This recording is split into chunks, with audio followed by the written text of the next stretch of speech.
আসসালামু আলাইকুম, স্বাগত জানাচ্ছি আরটিভি সন্ধ্যার সংবাদে। আপনাদের সঙ্গে আছি আমি ফারজানা তানি এবং আমি নীরা ফেরদৌস। পদত্যাগ করছেন না প্রধান উপদেষ্টা ডক্টর মোহাম্মদ ইউনূস। দুপুরে নিজের ভেরিফাইড ফেসবুক আইডিতে দেয়া পোস্টে এ কথা জানিয়েছেন তার বিশেষ সহকারী ফয়েজ আহমদ তৈয়ব। বন ও পরিবেশ উপদেষ্টা সৈয়দা রিজওয়ানা হাসান বলেছেন, শুধুমাত্র নির্বাচন করাই অন্তর্বর্তী সরকারের দায়িত্ব নয়, সংস্কার ও বিচারের দায়িত্ব তাদের। প্রধান উপদেষ্টার দেয়া সময়ের মধ্যেই নির্বাচন হবে বলেও জানিয়েছেন তিনি। কায়েস রাহাত জানাচ্ছেন বিস্তারিত। রাজনৈতিক নানা টানাপোড়েনে প্রধান উপদেষ্টার পদত্যাগ নিয়ে গুঞ্জন উঠেছে।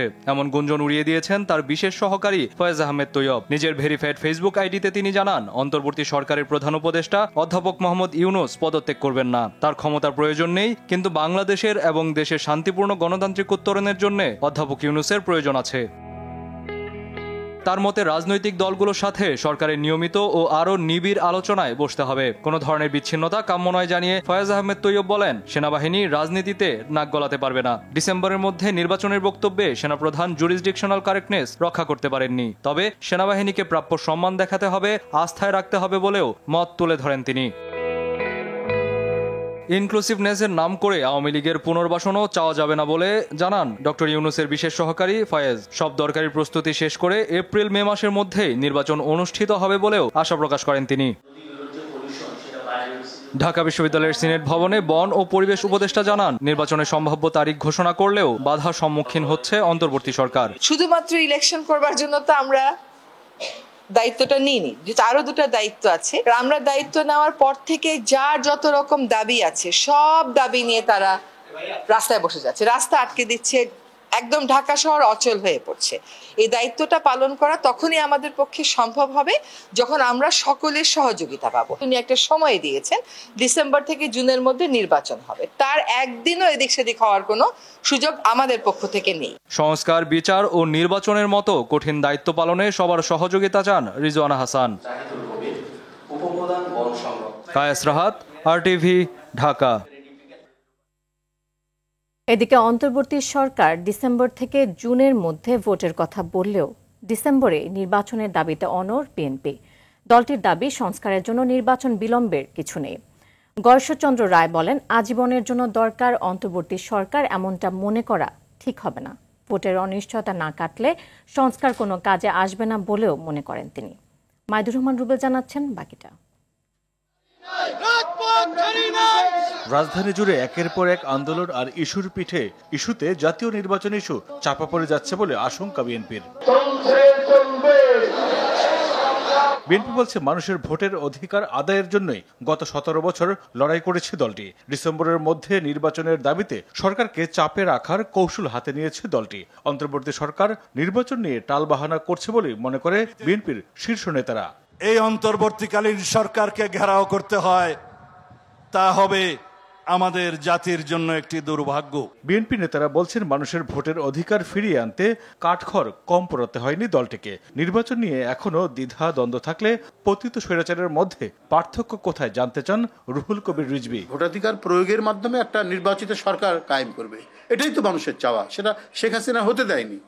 তো সেই চাওয়ার ক্ষেত্রে যে দ্বিধা দ্বন্দ্ব সংশয় তৈরি করা হচ্ছে, তাহলে এটা তো ফ্যাসিজমেরই একটা মনোবৃত্তির, যেটা তো আর শেখ হাসিনার সরকার না, এটা ডক্টর ইউনূস সাহেবের অন্তর্বর্তীকালীন সরকার।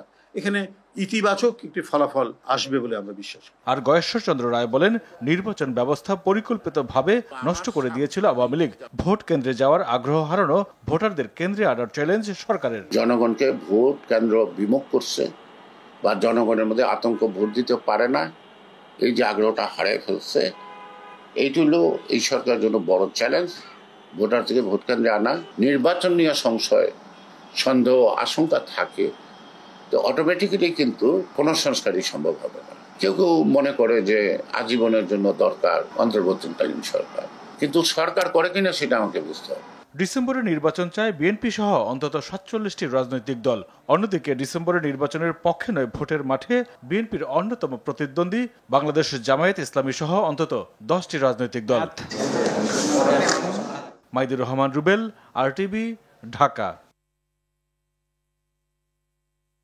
বিএনপি ক্ষমতায় গেলে আধুনিক প্রযুক্তি ব্যবহার করে বন্ধ হয়ে যাওয়া পাটকলগুলো চালু করা হবে বলে জানিয়েছেন দলের স্থায়ী কমিটির সদস্য নজরুল ইসলাম খান। তিনি বলেন, কারখানাগুলোকে লাভজনক করে শ্রমিকদের বকেয়া পরিশোধ করা হবে। এদিকে দলের সিনিয়র যুগ্ম মহাসচিব রুহুল কবির রিজভী বলেছেন, ক্ষমতায় গেলে জুলাই অভ্যুত্থানে শহীদ ও আহতদের পরিবারের দায়িত্ব নেবে বিএনপি। আজ দুটি আলাদা অনুষ্ঠানে তারা এসব কথা বলেন। আরও জানাচ্ছেন রুদ্র রফিক। পরিবেশ রক্ষা ও নাগরিক সমস্যা বগুড়ায় তারুণ্যের ভবিষ্যৎ ভাবনা শীর্ষক সেমিনারের আয়োজন করে বিএনপির 3 সহযোগী সংগঠন। অনুষ্ঠানে রাজশাহী ও রংপুর বিভাগের ছাত্রদল, স্বেচ্ছাসেবক দল ও যুব দলের নেতাকর্মীরা অংশ নেয়। তো এখানে নাগরিক সমস্যা এই রেজাল্টটা দেখা যাচ্ছে। সেমিনারে স্থানীয় বিএনপি নেতাদের সাথে যোগ দেন কেন্দ্রীয় নেতারা। প্রধান অতিথির বক্তব্যে স্থায়ী কমিটির সদস্য নজরুল ইসলাম খান বলেন, ক্ষমতায় গেলে তরুণদের সাথে নিয়ে নতুন করে দেশ গড়বে বিএনপি। বিএনপি উন্নয়নের রাজনীতি বিশ্বাস করে বলেই উৎপাদন অব্যাহত রাখার পক্ষে এবং সেজন্য এই কারখানাগুলির পুনরায় চালু করার পক্ষে। আধুনিক টেকনোলজি দিয়ে আমাদেরকে এগুলো চালু করতে হবে। এই পাটকলগুলির শ্রমিকরা শহীদ জিয়ার আমলেই প্রথম ইনসেন্টিভ বোনাস পেয়েছে। কাজেই সেই বিএনপি, শহীদ জিয়ার বিএনপি এই শিল্প চালু করবে ইনশাআল্লাহ এবং শ্রমিকদের পাওনা পরিশোধ করবে। নরসিংদীর মেহেরপাড়ায় জুলাই আন্দোলনের শহীদ আরমান মোল্লার পরিবারের সদস্যদের সাথে সাক্ষাৎ শেষে রুহুল কবির রিজভী বলেন, শহীদদের আত্মত্যাগের বিনিময়ে দেশে নিরাপদ রাজনীতির পরিবেশ তৈরি হয়েছে। যাদের রক্তের উপর আপনার এই অন্তর্বর্তী সরকার, কেন আরমান মোল্লার ছেলে আজকে এতিমখানায় থাকবে? ইনশাআল্লাহ বিএনপি যদি ক্ষমতায় আসে, প্রতিটি শহীদ এবং যারা আহত হয়েছেন প্রত্যেকটি দায়িত্ব তখন রাষ্ট্র দায়িত্ব পালন করবে। রুদ্র রফিক, RTV, ঢাকা। তরুণদের বিজ্ঞান ও প্রযুক্তিতে আগ্রহী হওয়ার আহ্বান জানিয়েছেন বিএনপির ভারপ্রাপ্ত চেয়ারম্যান তারেক রহমানের স্ত্রী ডাক্তার জুবাইদা রহমান। দুপুরে রাজধানীর গুলশানে জিয়াউর রহমান ফাউন্ডেশন কার্যালয়ে অনুষ্ঠিত বিজ্ঞান মেলা ও পুরস্কার বিতরণী অনুষ্ঠানে তিনি আহ্বান জানান। তিনি বিজ্ঞান চর্চায় তরুণদের এগিয়ে আসার মাধ্যমে পৃথিবীতে মানুষের কল্যাণে কাজ করারও আহ্বান জানান। ভার্চুয়াল বিজ্ঞান মেলায় অংশগ্রহণকারী ছাত্র আজকে আমাদের মাঝে আগামী 1 মাসের মধ্যে নির্বাচনের রোডম্যাপ ঘোষণা করলে ডিসেম্বরের মধ্যে নির্বাচন সম্ভব বলে মন্তব্য করেছেন বিপ্লবী ওয়ার্কার্স পার্টির সাধারণ সম্পাদক সাইফুল হক। শুক্রবার পার্টি অফিসে জরুরি সভা শেষে সংবাদ সম্মেলনে তিনি এসব কথা বলেন। তিনি আরও বলেন, কয়েকজন উপদেষ্টার কারণে অন্তর্বর্তীকালীন সরকার দিন দিন নিরপেক্ষতা হারাচ্ছে। কয়েকজন উপদেষ্টা বিশেষ একটি দলের আনুগত্য করছে, যা খুবই দুঃখজনক ঘটনা। প্রয়োজনীয় সংস্কার ও জুলাই হত্যার বিচার শেষ করে দ্রুত নির্বাচন জরুরি বলেও মনে করেন তিনি। যত দিন যাচ্ছে সরকারের নিরপেক্ষ যে চরিত্র বৈশিষ্ট্য, এই জায়গাটা সরকার ধরে রাখতে পারছেন না। প্রায় বিপুল সংখ্যক বা অধিকাংশ রাজনৈতিক দল এবং সবারই তাদের বক্তব্য বা দাবিটা হচ্ছে ডিসেম্বরের ভেতরেই 16 বছর ধরে মানুষ যে জাতীয় নির্বাচনের জন্য অপেক্ষা করছে, সেই নির্বাচনটা অনুষ্ঠান করা। একটি স্বার্থান্বেষী মহল বাংলাদেশ সশস্ত্র বাহিনীর লোগো ব্যবহার করে ভুয়া সংবাদ বিজ্ঞপ্তি দিয়ে জনগণের মাঝে বিভ্রান্তি সৃষ্টি করেছে বলে জানিয়েছে বাংলাদেশ সেনাবাহিনী। শুক্রবার দুপুরে ভেরিফাইড ফেসবুক পেজে সচেতনতামূলক বিজ্ঞপ্তির শিরোনামে লেখা এক পোস্টে এ আহ্বান জানায় সেনাবাহিনী। বিজ্ঞপ্তিতে গুজবে কান না দিয়ে সচেতন থাকার আহ্বানও জানায় বাংলাদেশ সেনাবাহিনী। তার আগে গতকাল সেনাবাহিনীর লোগোযুক্ত একটি সংবাদ বিজ্ঞপ্তি সোশ্যাল মিডিয়ায় ছড়িয়ে পড়লে সাধারণ মানুষের মাঝে বিভ্রান্তি শুরু হয়। রাজধানীর বিভিন্ন এলাকায় চলছে গ্যাসের তীব্র সংকট। অনেক জায়গায় জ্বলছে না চুলা। দিনের বেশিরভাগ সময় গ্যাস না থাকায় চরম ভোগান্তি পোহাতে হচ্ছে নগরবাসীকে। কখনো ভোরে আবার কখনো গভীর রাতে গ্যাস আসে, তাও স্থায়ী হয় ঘণ্টাখানেক। আবার কিছু কিছু জায়গায় গতকাল থেকে একেবারেই নেই, ফলে ভোগান্তি পৌঁছেছে চরমে। শুধু আবাসিক নয়, এই সংকট দেখা দিয়েছে গ্যাস পাম্পগুলোতেও। রাজধানীর প্রায় প্রতিটি পাম্পে দেখা যাচ্ছে দীর্ঘ লাইন। পর্যাপ্ত গ্যাস না পাওয়ার অভিযোগ করছেন গাড়ি চালকরা। বাসাবাড়ি, সিএনজি স্টেশন কিংবা শিল্প বিপর্যয়ের মুখে সব খাত। সংশ্লিষ্টরা বলছেন, আগে থেকে চলা সংকট গত 3 সপ্তাহে প্রকট রূপ নিয়েছে। আসছে বাজেটে কোনোভাবেই কালো টাকা সাদা করার সুযোগ দেয়া হবে না বলে জানিয়েছেন অর্থ উপদেষ্টা ডক্টর সালেউদ্দিন আহমেদ। কালো টাকার উৎস বন্ধে কাজ করছে বলেও জানান তিনি। আরও জানাচ্ছেন তৌহিদুর রহমান। 15% আয়কর পরিশোধ করে অপ্রদর্শিত বা কালো টাকা সাদা করার বিগত সময়ে অন্তত 21 বার সুযোগ দেয়া হয়েছিল। এর ফলে সমাজের বিভিন্ন খাতে দুর্নীতি আরও চরম আকারে পৌঁছে। এতে দিন দিন কালো টাকার দৌরাত্ম্য আরও বেড়ে যায়। এমন বাস্তবতায় ট্রান্সপারেন্সি ইন্টারন্যাশনাল বাংলাদেশ টিআইবি কালো টাকা সাদা না করার দাবি জানায়। সংবাদ বিজ্ঞপ্তিতে সংস্থাটি বলছে, কালো টাকা সাদা করার সুযোগের কারণে প্রকৃত করদাতারা নিরুৎসাহিত হচ্ছে। অর্থ উপদেষ্টা বলছেন, ঘুষ দুর্নীতির কারণে এখনো কালো টাকার উৎস রয়ে গেছে। 15 লক্ষ টাকা এক কাঠা জমি গুলশানে এক কাঠা জমির দাম হলো 5 কোটি টাকা। তো 15 লক্ষ টাকা দিয়ে যে বিক্রি করে সেও কালো টাকার অধিকারী, আর যে নেয় কারণ ওরা অনেকে বিপদে পড়ছে। 5 কোটি টাকা দিয়ে সেল করছে, 60 লক্ষ টাকা রেজিস্ট্রেশন, এখন ব্যাংক তাকে ধরছে তুমি 4.5 কোটি টাকা করতে পেরেছো। তাই আসছে বাজেটে সরকার দুর্নীতির উৎস বন্ধ করতে চায় বলে জানান অর্থ উপদেষ্টা। আমি চাচ্ছি সাথে ট্যাক্সটা কমাই দেওয়ার জন্য, রেজিস্ট্রেশন কস্ট এগুলি কমাই দেবো। এখন তো 15% মতো হয়, তখন যদি ল্যান্ডের ইসে কমাই দিয়ে রেজিস্ট্রেশন কস্টটা বাড়িয়ে দিই, আমি হরে ধরে একই টাকা পাবো। অ্যাটলিস্ট আপনার আমার টাকাটা সাদা হবে। আর কালো টাকা সাদা করার বিষয়টিও পরিষ্কার করেন। কোনো কালো টাকা সাদা করার ইস্যু নাই, বরং আমি যেটা চেষ্টা করছি যে এই যে ল্যান্ড ভ্যালুটা বাড়িয়ে দিয়ে ট্যাক্স কমিয়ে দেবো, কিন্তু তুমি রেজিস্ট্রেশন টাকাটা উঠাবো। গেল অর্থ বছরেও কালো টাকা সাদা করার সুযোগ ছিল। তৌহিদুর রহমান, RTV, ঢাকা। বাজারে মাছ, মুরগি ও সবজির দাম কমেছে।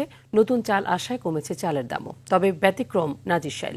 বিক্রেতারা বলছেন, পণ্যের সরবরাহ বেশি হওয়ায় দামে প্রভাব পড়েছে। তবে নিত্যপণ্যের দাম স্থিতিশীল রাখতে বাজারে সরকারের কঠোর নজরদারি চান ক্রেতারা। বিস্তারিত কায়েস রাহাতের রিপোর্টে। নতুন চাল আসতে শুরু করায় কমেছে চালের দাম। প্রতি কেজি মিনিকেট বিক্রি হচ্ছে 70 টাকায়, মোটা চাল বিক্রি হচ্ছে 55 থেকে 56 টাকা দরে। ইন্ডিয়ার নীলচি নাজিরশালটা বন্ধ হওয়ার পরে আবার নাজিরশালে 2-1 টাকা বাড়ছে। এমনিতে এই মিনিকেট চালের দামটা আপনার অনেক কমছে। কেজি প্রতি আপনার মিনিকেটটা চলতেছে এখন 70 থেকে 72 টাকা এরকমের মধ্যে আমরা বিক্রি করতেছি। সরবরাহ ভালো থাকায় কমেছে মাছের দাম। সোনালী মুরগির দাম 10 টাকা কমলেও অন্যান্য মুরগি বিক্রি হচ্ছে আগের দামেই। মাছের আমদানি আসার তো অনেক, ইলিশ মাছের দামও কম, সব মাছের দামই মোটামুটি কম আছে। গত সপ্তাহের তুলনায় দেশি সেম একই আছে। সোনালী হচ্ছে 250 টাকা আর ব্রয়লার হচ্ছে 160 টাকা। সবজির বাজারেও দাম কমেছে। এতে কেউ কেউ স্বস্তি প্রকাশ করলেও অনেকেই বলছেন আরো কমা উচিত। করলা আগে বেচছি 60 টাকা 70 টাকা কেজি, 50 টাকা 40 টাকা কেজি বিক্রি করতে পারি। কাঁচা বাজারের দামটা এখনকার মোটামুটি রিভিশনালে আছে। সরকারের একটু তদারকি করা উচিত।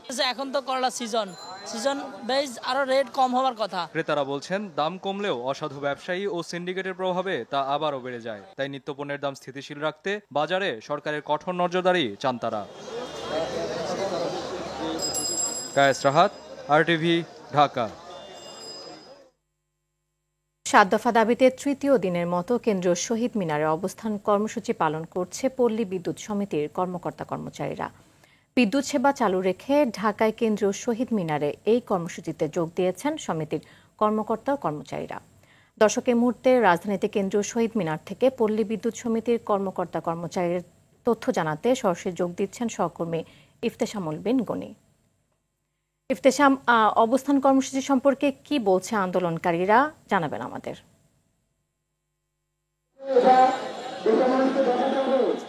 ধন্যবাদ দিরা।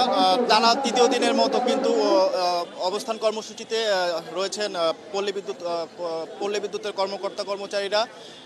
প্রায় দেশের 80টি পল্লী বিদ্যুতের কর্মকর্তা কর্মচারীরা এখানে অবস্থান নিয়েছেন। তারা জানাচ্ছেন যে বেতন কাঠামো এবং পেনশন স্কিম এসব বিষয়গুলোতে তাদের সাথে বৈষম্য করার কারণে কিন্তু তারা এখানে অবস্থান নিয়েছেন। তারা বিভিন্ন স্লোগানে তারা মুখরিত করে তুলেছেন শহীদ মিনার প্রাঙ্গণে, এবং তারা যেটি বলছেন তাদের চেয়ারম্যানের পদত্যাগের দাবিতে, এবং তারা এখানে অবস্থান নিয়েছেন এবং তার যে অনিয়ম এবং দুর্নীতির কারণে তারা বলছেন। আমরা এখন কথা বলবো এখানে অবস্থান নেওয়া কিছু মানুষের যারা রয়েছেন তাদের থেকে একটু জানার চেষ্টা করব যে কেন তাদের এই অবস্থান কর্মসূচি। আপনি একটু ছোট করে বলবেন যে আপনাদের এই দাবিগুলো কি কি মূলত একটু আমাদেরকে একটু জানাবেন। ধন্যবাদ। আমাদের দাবিগুলো হচ্ছে, প্রথম দাবি হচ্ছে স্বৈরাচার চেয়ারম্যানের আমরা অপসারণ চাই। দ্বিতীয় দাবি হচ্ছে সকল অনিয়মিত চুক্তিভিত্তিক মিটার রিডার, লাইন শ্রমিক ও পোষ্য কোটার যারা নিয়োগপ্রাপ্ত আছে তাদের চাকরি নিয়মিতকরণ চাই। তৃতীয় দাবি হচ্ছে আমাদের যে সকল সহকর্মী স্যারদের মিথ্যা মামলা দিয়ে চাকরিচ্যুত করছে তাদের অনতিবিলম্বে মিথ্যা মামলা প্রত্যাহার করে চাকরি ফেরত চাই। এবং হয়রানিমূলক 4 নম্বর যে হয়রানিমূলক বদলি হচ্ছে, যেটা আমাদের দেশের জন্য, সিস্টেমের জন্য ক্ষতিকর এবং কর্মীর জন্য ঝুঁকিপূর্ণ, সেই হয়রানিমূলক বদলিগুলো বন্ধ করতে হবে। কোনো ধরনের হয়রানি নির্যাতন করা যাবে না। যারা জরুরি সেবায় নিয়োজিত আছে তাদের শিফটিং কর্মঘণ্টা নির্ধারণ করতে হবে। এবং আমাদের এই 80টি পল্লী বিদ্যুৎ সমিতিতে আমরা কোনো ব্রিটিশ চাই না। আমরা অন্তর্বর্তীকালীন বোর্ড গঠন করে আমাদেরকে সারা বাংলাদেশের মানুষকে যাতে আমরা সেবা দিতে পারি সেই ব্যবস্থা নিশ্চিত করতে হবে। ধন্যবাদ। নীরা, যেমনটি তারা বলছেন তাদের এই দাবিগুলো বাস্তবায়ন করা ছাড়া কিন্তু তারা এই শহীদ মিনার প্রাঙ্গণ ছেড়ে যাবেন না এবং তারা বলছেন এই গরমকে উপেক্ষা করে কিন্তু তারা এখানে অবস্থান কর্মসূচিতে থাকবেন যতক্ষণ পর্যন্ত না তাদের এই 7 দফা দাবি মেনে নেওয়া না হবে, ততক্ষণ পর্যন্ত তারা এখানে অবস্থান করবেন এবং তাদের দাবি তারা নিয়ে ঘরে ফিরবেন। তো আরেকটি জিনিস আপনাকে জানিয়ে রাখি, এই অঞ্চলে তাদের এই অবস্থান কর্মসূচির কারণে কিন্তু তীব্র যানজটের বিষয়টি লক্ষণীয় হয়েছে এবং তাদের এই কর্মসূচি কিন্তু তারা কতদিন চালিয়ে যাবেন সেটি কিন্তু তারা এখনো স্পষ্ট করে। জি ইফতেশাম, আপনাকে অসংখ্য ধন্যবাদ আমাদের সাথে যুক্ত হওয়ার জন্য। মাদক আর জুয়ার টাকা জোগাতে সিএনজি ছিনতাইয়ের পরিকল্পনা। পরে 3 বন্ধু মিলে ভোরে রাজধানীর শ্যামলী থেকে সিএনজিতে উঠে চালককে হত্যা করে সিএনজি লুট করে ব্রাহ্মণবাড়িয়ায় নিয়ে বিক্রি করে 40,000 টাকায়। তবে র্যাব 4 অভিযান চালিয়ে গ্রেফতার করে হত্যায় জড়িত 3 বন্ধু সহ 5 জনকে। সংবাদ সম্মেলনে র্যাব জানায় আসামিরা অনেক দিন ধরে চুরি ছিনতাই করে আসছিল। সাকিবুর রহমানের রিপোর্টে থাকছে এরই বিস্তারিত।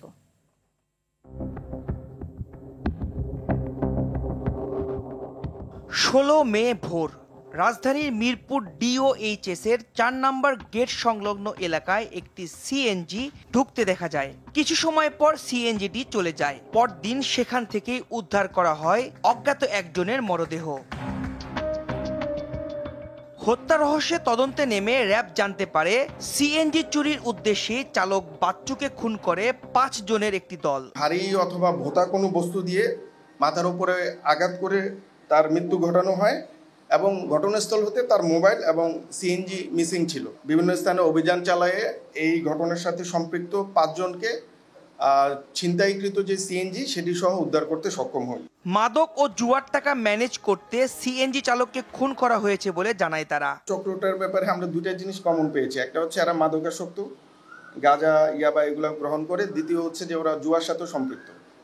তো এই 2টা জিনিস হয়তো শুধু এদের ক্ষেত্রে না, আমাদের যারাই কিশোর গ্যাংয়ের সাথে জড়িত বা এই ধরনের কর্মকাণ্ডের সাথে জড়িত তাদের ভিতরে এই প্রবণতাটা থাকে। এদিকে সাভারের রং মিস্ত্রি শাহিন হত্যার ঘটনায় প্রধান আসামি মেহেদি হাসানকে বিদেশি রিভলভার সহ গ্রেফতার করা হয়েছে। পূর্ব শত্রুতার জের ধরে কথা কাটাকাটির এক পর্যায়ে শাহিনের মাথায় গুলি করে হত্যা করে মেহেদি। তার সাথে কোনো একটা জিনিস নিয়ে মনোমালিন্য ছিল এবং কথা কাটাকাটির এক পর্যায়ে মেহেদি তিনি রিভলভার দিয়ে ভিকটিমকে গুলি করেন। সাকিবুর রহমান, আরটিভি, ঢাকা।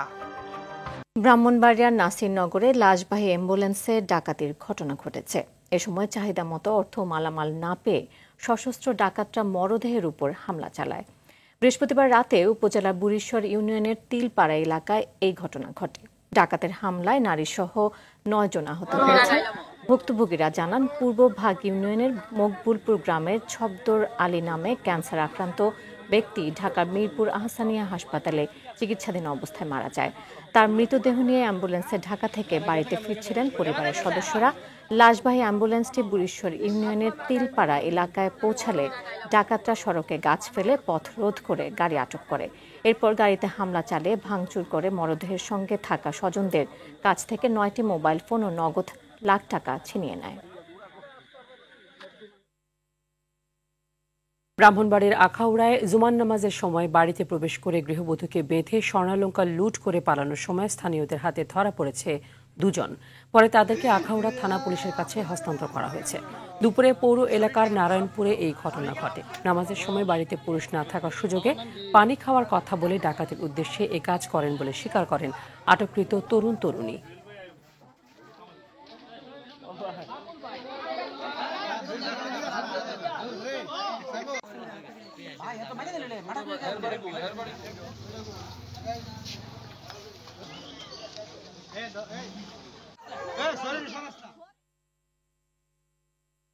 টাঙ্গাইলের কালীহাতিতে প্রান্তিক পরিবহনে একটি যাত্রীবাহী বাস নিয়ন্ত্রণ হারিয়ে বৈদ্যুতিক খুঁটির সাথে ধাক্কা লেগে 2 যাত্রীর মৃত্যু হয়েছে। এ সময় আহত হন অন্তত 10 জন যাত্রী। একই জেলার সখীপুরে ট্রাক চাপায় এক শিশু নিহত হয়েছে। কিশোরগঞ্জের ভৈরবে একটি ট্রাক ও সিএনজি অটোরিকশার মুখোমুখি সংঘর্ষে 2 জন নিহত হয়েছে। এই ঘটনায় আহত হয়েছেন আরও 5 জন। এদিকে মেহেরপুরের গাংনী ও চাঁদপুরে বিদ্যুৎস্পৃষ্ট হয়ে 3 জনের মৃত্যু হয়েছে। কোরবানির ঈদ সামনে রেখে জমতে শুরু করেছে দেশের বাণিজ্যিক রাজধানী চট্টগ্রামের পশুর বাজার। হাটের পাশাপাশি খামার থেকে গরু কিনছেন সাধারণ ক্রেতা ও ব্যাপারীরা। সবচেয়ে বেশি চাহিদা রয়েছে মাঝারি আকারের গরুর। এবছর চাহিদার তুলনায় 35,387টি পশুর ঘাটতি রয়েছে জেলায়। চট্টগ্রাম থেকে সাইফুল মাহমুদের পাঠানো তথ্যচিত্রে বিস্তারিত জানাচ্ছেন আব্দুল হামিদ। কোরবানির ঈদের বাকি আর কিছুদিন। এবছর চট্টগ্রামে কোরবানিদাতার সংখ্যা বাড়ায় চাহিদা বাড়ার পাশাপাশি দামও বেড়েছে গরুর। হাটে গরু কেনার ঝামেলা এড়াতে অনেকেই খামারে আসছেন গরু দেখতে। ক্রেতারা বলছেন সংগ্রহ বেশি থাকায় দেখে শুনে খামার থেকে পছন্দের গরু কিনতে পারছেন তারা। প্রথমে অনলাইনে গরুগুলো দেখলাম, এরপর ওগুলাই এখানে ফিজিক্যালি দেখার জন্য চলে আসলাম। আর এখন অ্যাগ্রোগুলোতে অনেক কালেকশন আছে। 1 সপ্তাহ 10 দিন আগে কেউ নিচ্ছি তো ওটা কোথায় রাখবো, ওটা টেনশন থাকে। কিন্তু অ্যাগ্রো থেকে নিলে ওখানে আরামসে থাকে। আমরা কোরবানি আগের দিন বলেন বা কোরবানির দিন নিয়ে যেতে পারি। স্বাস্থ্যবান ও ভেজালমুক্ত পশুর নিশ্চয়তা, সুন্দর পরিবেশ ও নানা সুযোগ সুবিধা দেওয়ায় খামার থেকে কোরবানির পশু ক্রয় করতে আগ্রহ দেখাচ্ছেন ক্রেতারা। মাঝারি সাইজের গরুর ভালো চাহিদা আছে এবং এবারও ইনশাল্লাহ 450টি গরু রেখেছে, আরো কিছু গরু রেখেছে যদি শর্ট পড়ে। আমরা ঘাসগুলো খাওয়াই আর আমাদের নিজেদের ফিডগুলো আমাদের গরুকে আমরা প্রোভাইড করে থাকি আর কি। জেলা প্রাণী সম্পদ কর্মকর্তা ডাক্তার মোহাম্মদ আলমগীর জানিয়েছেন, কোরবানি উপলক্ষে সব ধরনের সহযোগিতা দেওয়া হচ্ছে খামারিদের। এই বছরও ইনশাল্লাহ ভেটেরিনারি মেডিকেল টিম থাকবে, তারা প্রতিনিয়ত এগুলো নজরদারি করবে। গরুকে নেওয়ার পরে আমরা মনে করব যে ওদেরকে ভালো স্যালাইনের পানি খাওয়াবে, পরিষ্কার পরিচ্ছন্ন জায়গাতে রাখবে এবং কোরবানের দেওয়ার আগের দিন কোনো রকম কোনো খাওয়া দিবে না, শুধু সাদা পানি খাওয়ালেই হবে। জেলায় 8,96,269টি পশুর চাহিদা থাকলেও কোরবানির জন্য প্রস্তুত আছে 8,60,882টি পশু। অন্যান্য জেলা থেকে পশু আসলে দাম কমবে বলে আশা সংশ্লিষ্টদের। অন্যদিকে ঈদের আগ মুহূর্তে ভালো বেচা বিক্রির প্রত্যাশা খামারি ও মৌসুমী ব্যবসায়ীদের। আব্দুল হামিদ, RTV।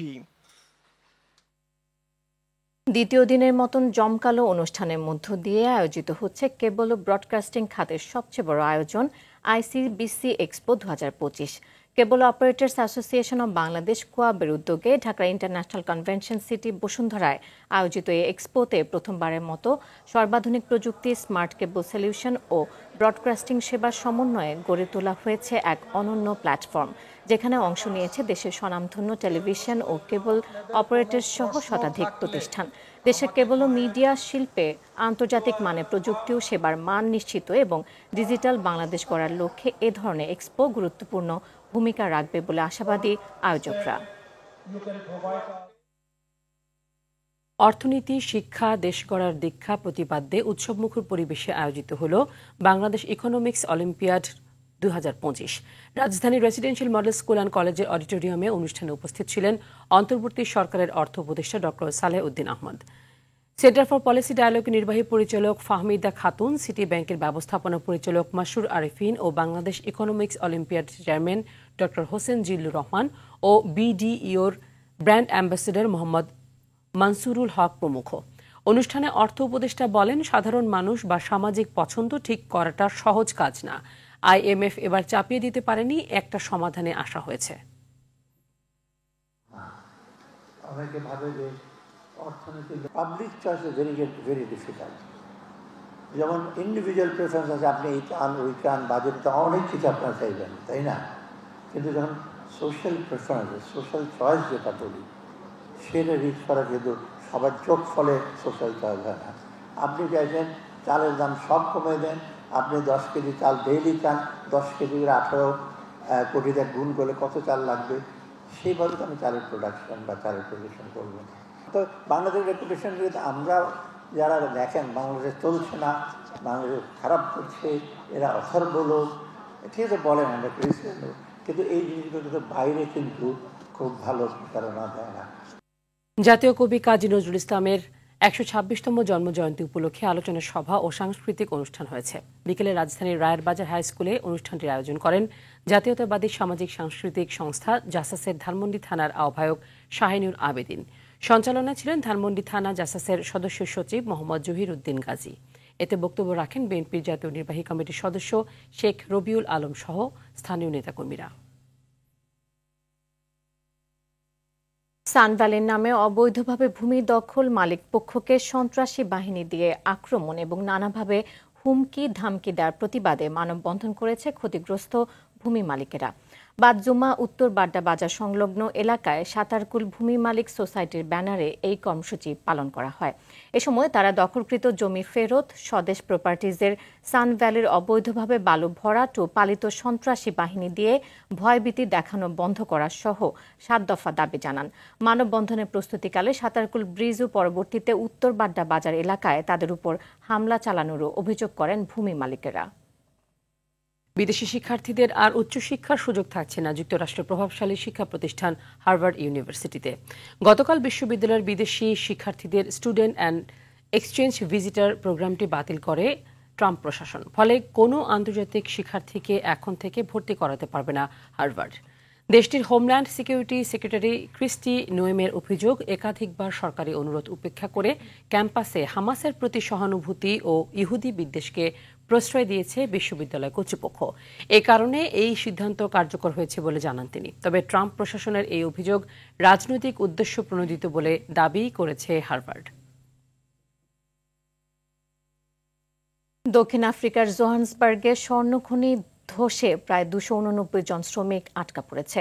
দেশটি মাইনিং এবং ধাতু প্রস্তুতকারক প্রতিষ্ঠান সিবাইনিংয়ে স্টিল ওয়াটারের বরাতে তথ্যটি নিশ্চিত করেছেন সংবাদ মাধ্যম এপি। জানা যায় বৃহস্পতিবার পশ্চিম জোহান্সবার্গ এর ক্লুফ স্বর্ণখনিতে দুর্ঘটনার ঘটনাটি ঘটে। তবে সব কর্মী নিরাপদ আছে বলে নিশ্চিত করেছে প্রতিষ্ঠানটির মুখপাত্র। আটকে পড়া শ্রমিকদের খাবার সরবরাহ করছে তারা। দক্ষিণ আফ্রিকায় বিশ্বের সবচেয়ে পুরনো এবং গভীরতম স্বর্ণখনি রয়েছে। দেশটিতে প্রায়শই খনিতে দুর্ঘটনা ঘটে থাকে। চলতি বছরের শুরুতে অবৈধভাবে পরিচালিত একটি স্বর্ণখনিতে দুর্ঘটনা অন্তত 78 শ্রমিক নিহত হয়। সন্ধ্যা সংবাদ এই পর্যন্তই। রাতে সংবাদ 11:15 দেখার আমন্ত্রণ রইল। এতক্ষণ সাথে থাকার জন্য ধন্যবাদ সবাইকে। ধন্যবাদ।